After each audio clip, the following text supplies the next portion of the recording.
Hello guys, welcome back to your YouTube channel SK study a way of success. मैं हूं आपका educator Shivam Mishra और यहां पर आप सभी के लिए लेकर आए हैं कि आखिरकार आप क्लास 12 केमिस्ट्री के पेपर को कैसे पास करेंगे, कैसे आपकी तैयारी होनी चाहिए, मैं आपको बताने वाला हूं। और सबसे पहले, अभी तक आपने वीडियो को लाइक नहीं किया तो यार वीडियो को लाइक कर लीजिए और अपने इस यूट्यूब चैनल एसकेएम स्टडी को सब्सक्राइब कर लीजिएगा। देखिएगा, एक चीज यह है, अगर आपको जीवन में सफल होना है, बोलते हैं ना सर, सफलता की कुंजी क्या होती है सर? मेहनत होती है। यदि आप सफल होना चाहते हैं सर, जम कर मेहनत करिए। जी हाँ, जो हम आपको सर दे रहे हैं कंटेंट, उसको मन लगा के पढ़िए, या फिर आप कहीं से पढ़ रहे हो ऑफलाइन ऑनलाइन, सर जम कर उसका आप पूरा रिवीजन करिए, तैयार करिए। उसके बाद देखिए सर, हर एक प्रश्न को करके आएंगे, ये वादा है आपसे मेरा। लेकिन एक चीज याद रखना, एक चीज आप हमेशा याद रखना, यदि आप अपने माँ बाप का सपना पूरा करना चाहते हैं तो सर आपको मेहनत करना पड़ेगा, पढ़ना तो पड़ेगा, है कि नहीं? क्योंकि लास्ट टाइम है सर, अब हम समय बिल्कुल भी नहीं बचा और ये अंतिम टाइम जो कहते हैं ना, वही बस बचा हुआ है। और इसी अंतिम समय में सर हमें अच्छा नंबर लेकर आना है। बट सर, हम ये फिजिक्स के पेपर को सर पास कैसे करेंगे? How to pass sir physics paper? Sorry, chemistry का पेपर जो हमारा है, फिजिक्स का तो हम आगे लिखा है सर, ये हम केमिस्ट्री का पेपर कैसे पास करेंगे 2025 बोर्ड एग्जाम के लिए। तो हम आपको यहाँ पे कुल 4 टिप्स सर देंगे। कितने टिप्स? 4 टिप्स देंगे पास करने के लिए। और हर एक टिप्स अपने आप में सर शानदार टिप्स होने वाला है, ठीक है ना? तो देखिएगा, अगर हम लोग टाइम की बात करें तो बहुत ही कम रहेगा, 3 घंटे 15 मिनट का टाइम है। और पेपर के लिए कहीं ना कहीं हमारे पास अब टाइम खत्म ही है। 1.5 महीने का, 1 महीने का वक्त बचा हुआ है, ठीक है ना? और फिर प्री बोर्ड प्रैक्टिकल परीक्षाएं हैं और 24 फरवरी से आपकी बोर्ड परीक्षाएं हैं। और मैं इतना आपसे वादा कर रहा हूँ सर, इतना मैं आपसे प्रॉमिस कर रहा हूँ, यदि आपने महाभारत बैच ज्वाइन किया है, महाभारत बैच, उसमें मैंने आपको सेट पेपर दिए हैं। वो सेट पेपर मैंने बनाया है जो सर आपके बोर्ड में आएगा। मतलब समझिए कि जैसे बोर्ड एग्जाम है आपका सर 24 फरवरी को, आपने 22 फरवरी को महाभारत बैच में मैंने सेट दिया है, ठीक है ना? साहित्यिक हिंदी का अलग है, आर्ट और साइंस दोनों का सेपरेटेड दिया है। तो मैंने वहां पे 10 सेट दिया है। उसको याद करने में, पढ़ने में मैक्सिमम 3 से 4 घंटे का वक्त लगेगा, ज्यादा रटने में मान लीजिए 7 घंटे का। आप रट लिए वो सारे पेपर, सारे सेट रट लिए, और रटने के बाद आप बोर्ड परीक्षा देने चले गए। ये चैलेंज करता हूं सर, सारे प्रश्न करके आएंगे। वैसे ही आपका बायोलॉजी का, वैसे ही आपका सर इंग्लिश के सर 7 सेट, 7 सेट सर तैयार कर लीजिए। सर सारे क्वेश्चन करके आएंगे, ठीक है ना? और फिजिक्स केमिस्ट्री का तो मैंने hand retain notes, 1 short video 1 घंटे में एक चैप्टर, और साथ ही साथ सेट पेपर दिया है। तो जाइए महाभारत बैच ज्वाइन करें, link in the description box, एकदम चालू है महाभारत बैच आपके लिए। और महाभारत बैच को जरूर ज्वाइन करें। 101 रुपए बहुत बड़ी बात नहीं है, क्योंकि 150 में आपकी क्या आती है सर? क्वेश्चन बैंक आती है, ठीक है ना? तो चलिए सर, हम यहाँ पे आपको 4 टिप्स बताने वाले हैं। सबसे पहला टिप्स याद रखना, सबसे पहला टिप्स हम टाइम मैनेजमेंट को देखते हुए रख रहे हैं। पहला टिप्स क्या है? जब सर हमारा ऑब्जेक्टिव की शुरुआत होती है तो सर हम कैसे करें? पहला टिप्स सर यही है आपका, पेपर में सर पास करना है तो आपको क्या करना है? जो ऑब्जेक्टिव रहेगा, जितने भी ऑब्जेक्टिव प्रश्न रहेंगे, आप प्रश्न उत्तर दोनों साथ में लिखिएगा। जैसे कि रहेगा आपका यहाँ पे कि किसी विलियन के अनुसंग गुणधर्म निर्भर करता है, तो आप पूरा का पूरा प्रश्न लिखिएगा, ठीक है? उसके बाद चारों ऑप्शन लिखिएगा। आप अपनी बोर्ड कॉपी में प्रश्न के साथ चारों ऑप्शन लिखिएगा। उसके बाद नीचे आप उसका उत्तर मेंशन कर दीजिएगा। अगर मान लीजिए आपको उत्तर नहीं आ रहा है, उत्तर नहीं आ रहा है, तो आप तुक्का ठोक दीजिएगा, क्योंकि 6 अंकों का आप क्या क्या रहेगा सर? ऑब्जेक्टिव रहेगा। और 6 नंबर में अगर आप तुक्का भी लगाते हैं तो 2-3 नंबर आपको मिल ही जाएगा, ठीक? अब हम यहाँ पे ऐसा क्यों कह रहे हैं तुक्का लगाने के लिए? क्योंकि मान लीजिए आप लिख कर नहीं आते हैं, आप प्रश्नों को हल कर कर नहीं आते हैं, तो सर क्या आपको नंबर मिलेगा? आपने जब प्रश्न लिखा ही नहीं है, ना आपने गलत लिखा ना सही लिखा, तो आपको नंबर मिलेगा? सर कतई आपको नंबर मिलने वाला नहीं है। तो जब सर हमें नहीं लिखने पर 1 नंबर भी नहीं मिलेगा, इससे अच्छा यही है कि हम क्या करके आए सर जी? हम पूरा का पूरा लिख कर आए। हम पूरा का पूरा क्या करके आए सर जी? लिख कर आए। तो आपको सबसे पहले ऑब्जेक्टिव को लिखना है। क्या लिखना है सर जी? पूरा प्रश्न छाप देना है। 6 नंबर का ऑब्जेक्टिव रहेगा। छबो प्रश्न आपको बारी बारी करके पूरा छापना है आपको अपने बोर्ड की कॉपी में।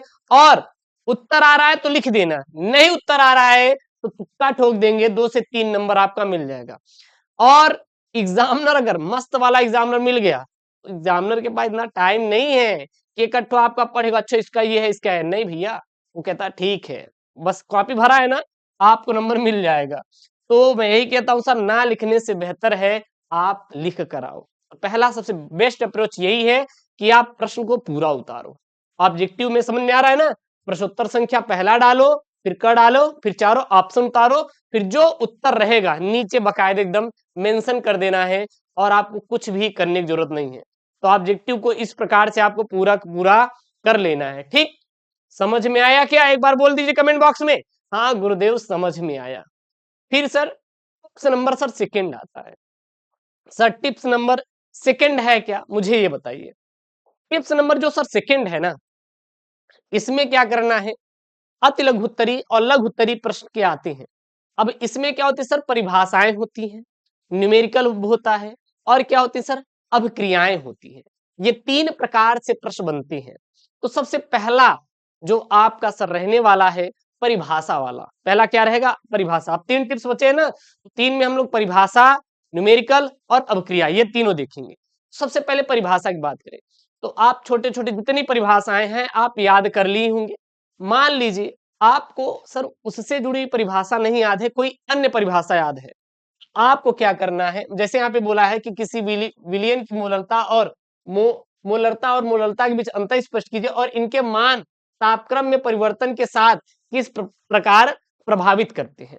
अब मान लीजिए आपको मोलरता और मोलरता के बारे में तो पता है, मोलरता और मोलरता के बारे में पता है, और ये वाला आपको नहीं पता है, कोई बात नहीं, कोई बात नहीं, हम मोलरता और मोलरता के बारे में लिख कर आएंगे, भले इसको ना लिखें, इसको आपको लिख देना है।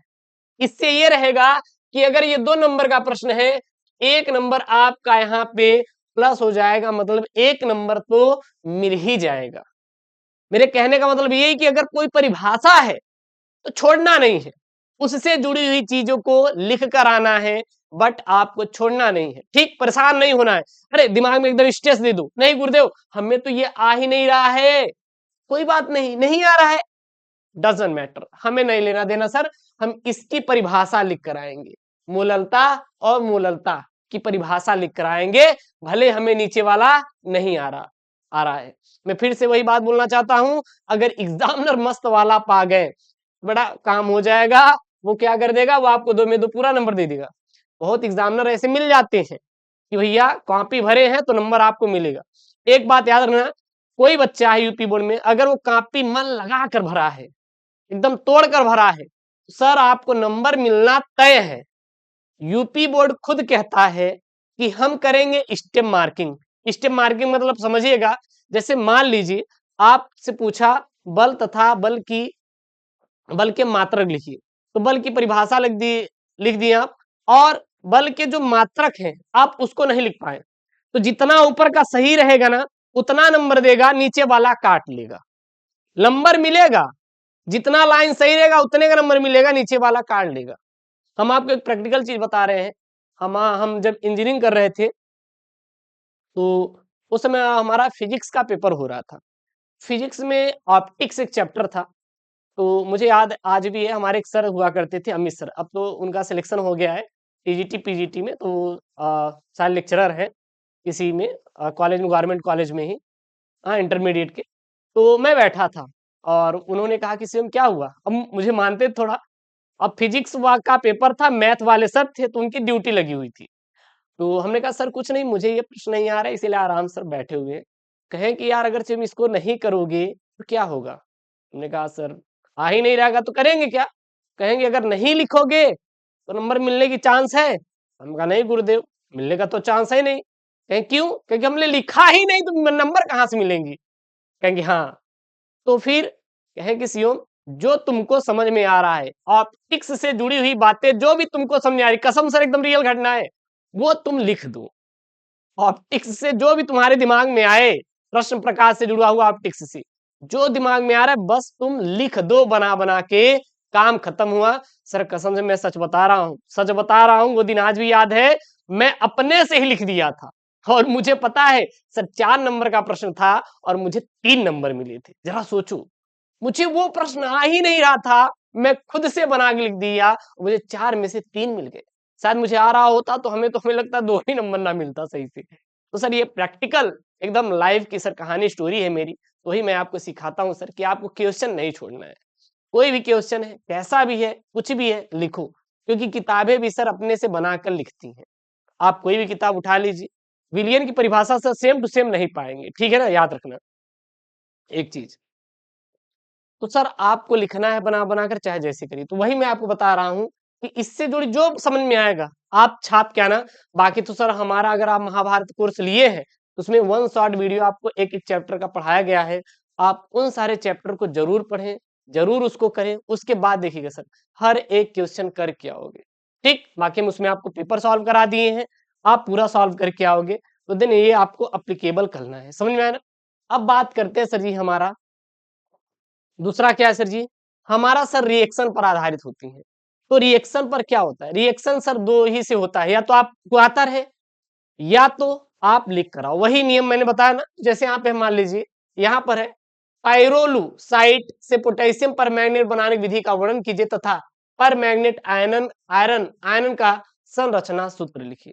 अब मान लीजिए ये प्रश्न पेपर में दे दिया। अब अगर आपको आ रहा है तो आप क्या करेंगे, अगर आपको आ रहा है तो आप क्या करेंगे, आप पूरा का पूरा लिख कर आएंगे ना। आप क्या आएंगे, इसको लिख कर आएंगे। नहीं आ रहा है तो मैं आपको वही बता दे रहा हूं, जो समझ में आए आपको वही पूरा का पूरा यहाँ पे छाप देना है, छोड़ना नहीं है कुछ भी, आपको स्किप नहीं करना है, ठीक है, याद रखिएगा। ठीक है, तो ये रहा यहाँ पे भैया, आपको ऐसे ही करना है। अब उसके बाद थोड़ा यार हम बात कर लेते हैं, मतलब समझ के ये चलिए कि भैया अगर रासायनिक समीकरण से जुड़ी हुई चीजें आ रही है, लिखा हुआ है, तो आपको उसी के बारे में लिख देना है। अगर उसी के बारे में नहीं लिख पा रहे हैं, कुछ भी बना के बस आपको छाप देना है, और कुछ भी आपको करने की जरूरत बिल्कुल भी नहीं है। बस ये रहे दिमाग में सर हमें छोड़ के नहीं आना है। ये नहीं कि सर छोड़ के चले आए हम करेंगे ही नहीं, सर नंबर कट जाएगा, कोई मतलब नहीं है ना। थोड़ा सा इसी में लगे। हाँ सर न्यूमेरिकल की बात कर लेते हैं, थोड़ा न्यूमेरिकल कहीं दिखा है, दिखा है यहाँ पे, देखिएगा यहाँ पे है। हाँ नीचे आ जाओ भैया, और नीचे आ जाए, चलिए यहाँ पे है, ये रहा आपके सामने न्यूमेरिकल। अब गुरुदेव हम न्यूमेरिकल को देख के बहुत परेशान हो जाते हैं, एकदम गुरुदेव दिमाग एकदम खराब हो जाता है न्यूमेरिकल को देख के, यानी कि सवालों को देख के। जब आप सवाल को देख के अगर आपका दिमाग खराब हो जाए ना, तो एक काम करना, ये कितने नंबर की सवाल है पहली बात देखना। सर 3 नंबर की सवाल है, तो कम से कम कोशिश करना है कि हम एग्जामिनर से यार 1.5 नंबर तो निकलवा लें। मतलब 1 से 2 अंक एग्जामिनर से कुछ भी करके निकलवा ही ले। ये हमेशा अपने दिमाग में बैठा के रखिए कि हमें इतने अंक निकाल ही लेना है। 1 से 2 नंबर जितना भी जो भी रहेगा, आपको क्या करना है सर, निकाल लेना है, चाहे जो हो जाए, ठीक। तो सर निकालने की कैसे बात ये आती है, तो सबसे पहले आप न्यूमेरिकल देखेंगे, कोई भी अगर केमिस्ट्री का न्यूमेरिकल देखेंगे, तो आपको न्यूमेरिकल देने से पहले वो एक परिभाषा बोलेगा। देखिए बोला है ना यहाँ पे, मोलल उन्नयन स्थिरांक की परिभाषा दीजिए। अगर 1 नंबर का है तो वो डायरेक्ट न्यूमेरिकल रहेगा, बट अगर 2 से 3 नंबर का है तो ये बात लिख के ले लो कि एग्जामिनर पहले आपको एक छोटी परिभाषा पूछेगा। एक परिभाषा दिया तो समझ लीजिए कि आपका 1 नंबर तो डन हो गया। इसी पे क्या हो गया सर, डन हो गया। कितना सर, 1 मार्क्स, 1 नंबर डन हो गया। अब बचा कितना सर, 2 नंबर। अब 2 नंबर में सर 1 नंबर कैसे निकाले, हमें न्यूमेरिकल नहीं आ रहा है तब भी तो होता है सर स्टेप मार्किंग। ध्यान देना मैं क्या बोल रहा हूं आपको, स्टेप मार्किंग होता है।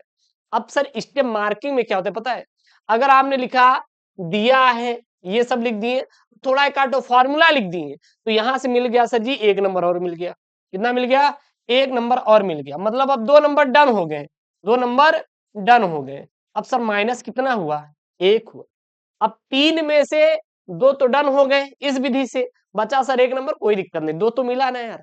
जहां पे कुछ भी मिलने की संभावना नहीं था, वहां पे थोड़ा दिमाग लगा के हमने 2 नंबर निकाल लिया। अगर इसमें परिभाषा में थोड़ी गलती भी हो जाती है सर, लिखने का कम से कम आपको आधा नंबर मिलेगा, 0.5। बाकी स्टेप मार्किंग से हम 1 नंबर ला लेंगे। वैसे भी आप परिभाषा कुछ भी लिखेंगे आपको नंबर जरूर मिलेगा, उससे जुड़ा हुआ परिभाषा होना चाहिए बस। वहां पे मोनल कुछ भी जुड़ा रहना चाहिए सर, नंबर कभी कटता नहीं बोर्ड में। एक बात याद याद रखना, फेल वही होता है जो सर कुछ भी नहीं करके आता। अब देखिएगा, मान लीजिए 70 नंबर का पेपर है, आप लहा लिए यहाँ से कितना, 35 नंबर, 30 नंबर लहा लिए, मान लीजिए 30 नंबर लहा लिए, पा गए 30 नंबर, 23 नंबर पास मार्का चाहिए, 30 नंबर प्रैक्टिकल से पा गए, तो यानी 60% तो आपको केमिस्ट्री पा गए ना, कम से कम 60% तो हो गए, मतलब जहां पे कुछ कुछ भी संभावना नहीं सर, हम फेल होने की संभावना पे थे, वहां पे तो 60 नंबर मिल गया ना। तो ये है। और बाकी के लिए आप महाभारत बैच जरूर ज्वाइन करिएगा, ठीक है ना। तो जो विधियां थी, जो मेथड था एकदम, वो जेनविन वाले मैं आपको बता ही दिया हूँ कैसे क्या करना है। और बाकी हम पेपर सर पढ़ा रहे हैं सर महाभारत बैच के अंदर, तो जाइए link in the description box, Mahabharat batch को जरूर ज्वाइन करिए। और ये जो 4 यहाँ पे चीजें मैं बताई हूँ आपको क्लास 12 केमिस्ट्री में, इसको जरूर फॉलो करिएगा, आपको बोर्ड में I promise you sir full marks मिलेंगे, गारंटी ये मैं आपको दे रहा हूँ। तो ठीक सर, मिलते हैं नेक्स्ट वीडियो में। ओके दोस्तों, thank you, take care, bye bye.